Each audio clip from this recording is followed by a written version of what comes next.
నమస్కారం. ఈరోజు జోగి కుమారుడైనటువంటి జోగి రాజీవ్ అరెస్ట్ని ఏదో పెద్ద స్వాతంత్ర సమరయోధుడిని అరెస్ట్ చేసినట్టు జోగి రమేష్ బిల్డప్ ఇస్తున్నాడు. జోగి రమేష్ సిఐడి స్వాధీనంలో ఉన్నటువంటి అగ్రిగోల్డ్ ఆస్తుల్ని కొనచ్చా, నువ్వు మంత్రి చేసావు కాబట్టి, నువ్వు 2 సార్లు ఎమ్మెల్యేగా చేసావు కాబట్టి సిఐడి జప్తు చేసినటువంటి అగ్రిగోల్డ్ ఆస్తిని నువ్వు ఎలా కొన్నావు? అదేంటంటే చంద్రబాబు గారు కక్షపూరితంగా మమ్మల్ని అరెస్ట్ చేశాడు, బలహీన వర్గాలను అరెస్ట్ చేశారు, లేదా వాళ్ళ కులం పేరు చెప్పి గౌడ కులాన్ని అరెస్ట్ చేశారు అని జోగి రమేష్ ఇష్టానుసారం మాట్లాడుతున్నాడు.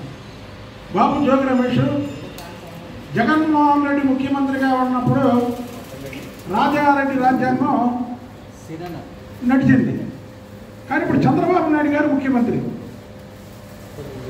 ఇది అంబేద్కర్ గారి రాజ్యాంగం. సిఐడి జప్తులో ఉన్నటువంటి ఆస్తుల్ని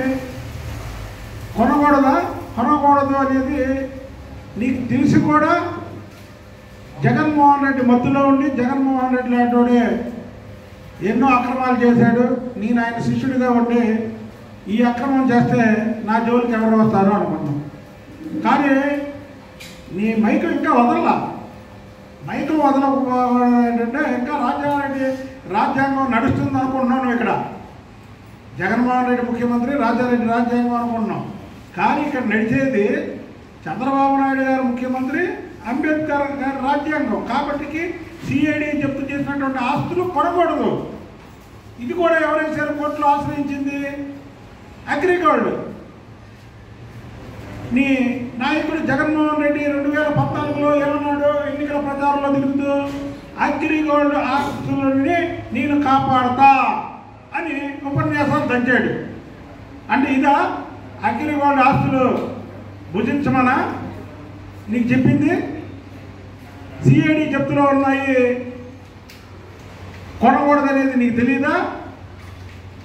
కండకావరం అధికార మతం. ఈ అధికార మతంతోనేగా చంద్రబాబు నాయుడు గారి ఇంటికి వెళ్ళి దాడి చేయడానికి వెళ్ళి, అదేంటంటే వాళ్ళు అన్నాడు నేను దాడికి కాదు రిప్రజెంటేషన్ అవ్వడానికి. చంద్రబాబు నాయుడు గారు ఆయన మామూలు వ్యక్తి, 3 సార్లు ముఖ్యమంత్రి చేసి 3 సార్లు ప్రతిపక్ష నాయకుడిగా ఉన్నటువంటి వ్యక్తి ఆయన రోజు రిప్రజెంటేషన్ అవ్వడానికి 10 కార్లలోనే రాళ్ళు కర్రలు వేసుకొని వెళ్తావా? ఆ రోజు నేనే కదా నిన్ను అక్కడ ఎదుర్కొంది. అదేంటంటే ఈరోజు మాట మార్చి రిప్రజెంటేషన్ అవ్వడానికి వెళ్ళా. నీకు చంద్రబాబు నాయుడు గారి ఇంటి మీద దాడికి ప్రయత్నించినందుకే కదా మీ సైకో ముఖ్యమంత్రి నీకు మంత్రి పదవి ఇచ్చాడని నీ పార్టీలో ఉన్నటువంటి వ్యక్తులే ఆ రోజు మాకు మంత్రులు ఇవ్వలేదు, మీ సీనియర్లు అయినా ఈ సైకో ముఖ్యమంత్రిని, ఆ సైకో ముఖ్యమంత్రి మళ్ళీ బయటకు వచ్చారు, నీకు మంత్రి పదవి ఇవ్వట్లేగా. ఇవాళ నా పార్టీలో ఎమ్మెల్యేలుగా మంత్రులుగా ఉన్నటువంటి వ్యక్తులు నీకు మంత్రి పదవి ఇచ్చినది కాదు, చంద్రబాబు నాయుడు గారి ఇంటి మీదకి దౌర్జన్యం చేయడానికి వెళ్ళినందుకు నీకు గిఫ్ట్గా ఇచ్చాడని నువ్వు ఇవాళ నీతులు చెప్తావేంటి? నీ కొడుకు విదేశాల్లో చదువుకుంది ఎందుకు? నీ కొడుకు విదేశాల్లో ఎంఎస్ చేసింది ఏంటి? Master of science. అంటే సిఐడి జప్తు చేసిన ఆస్తులు కొనమనా? ఏమో నాకైతే తెలియదు. ఎంఎస్ అంటే సిఐడి జప్తు చేసిన ఆస్తులు కొనమనా? అంటే అరెస్ట్ చేయకూడదా?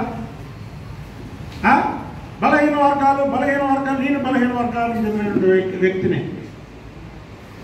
బలహీన వర్గాలకు ఒక రాజ్యాంగం, మామూలు వాళ్ళకి ఒక రాజ్యాంగం లేదే. సిఐడి జప్తు చేసిన ఆస్తులు బలహీన వర్గాలు కానీ పట్టే దాని మీద ఎలాంటి కేసులు పెట్టక్కర్లేదని రాజ్యాంగంలో ఏం రాసలేదే. రాజారెడ్డి రాజ్యాంగంలో రాసిందేమో కొనొచ్చు అని, అంబేద్కర్ రాజ్యాంగంలో అయితే ఎవరో కొనకూడదని ఉంది. అలాగే ఇవాళ మిమ్మల్ని అరెస్ట్ చేశాడు. దానికి బలహీన వర్గాలు గౌడ కులస్తులు, నీ ఒక బలహీన వర్గాల వ్యక్తిగా నేను అడుగుతున్నా, నువ్వు గౌడ అన్నావా? నీ గౌడ కులస్తుల్ని నీ కొడుకు ఎంఎస్కి ఫారం పంపించి చదివించినటువంటి నీ కొడుకుని పంపించినట్టు నీవు గౌడ కులస్తుల్ని ఎంతమంది పంపించావు? ఆ కోటాలో నువ్వు మంత్రి పదవి తీసుకున్నావు కదా, ఆ కోటాలో నువ్వు ఎమ్మెల్యే తీసుకున్నావు కదా. ఒక 10 మందినన్నా నువ్వు చదవడానికి నీ గౌడ కులస్తుల్ని పంపించావా? ఒక 10 మంది పేద గౌడ కులస్తులకి పెళ్ళిళ్ళు చేయడానికి ఏమైనా సహకరించావా? లేదా ఫారం అక్కర్లా ఇక్కడ ఈ రాష్ట్రంలో చదువుకోవడానికి ఒక 10 మందికి ఫీజులు కట్టావా? ఎందుకే మాట వస్తే కులం ఏంటి? నేను బలహీన వర్గాలకు చెందినటువంటి వ్యక్తిని కాబట్టి నేను ప్రశ్నిస్తున్నా, చెప్పు. ప్రతి దానికి కులం ఏంటి? నేను బలహీన వర్గాలకు చెందినటువంటి వ్యక్తిని కాబట్టి చంద్రబాబు నాయుడు గారు నన్ను అరెస్ట్ చేసి ఏంటంటే నీ మీద కక్ష సాధింపా, బాగా వచ్చేవి నువ్వు, నీ మీద కక్ష సాధింపా. చంద్రబాబు నాయుడు గారు ఇంటి మీదకి దాడి చేయడానికి వెళ్ళినటువంటి నువ్వు ఇవాళ 50 రోజులైనా సరే నిన్ను టచ్ చేయలేదంటే చంద్రబాబు నాయుడు గారికి కనికరించే గుణవను బట్టి నిన్ను టచ్ చేయలే. అలాగని సిఐడి జప్తు చేసిన ఆస్తులు, ఈడీ జప్తు చేసిన ఆస్తులు కొనుగోలు చేస్తే చట్టం తన పని తాను చేస్తుంది అంటే చట్టం తన పని తాను చేయకూడదా? నీ కొడుకుని ఎంఎస్ చదివించింది దేనికి? మాస్టర్ ఆఫ్ సైన్స్ చదివించింది దేనికి?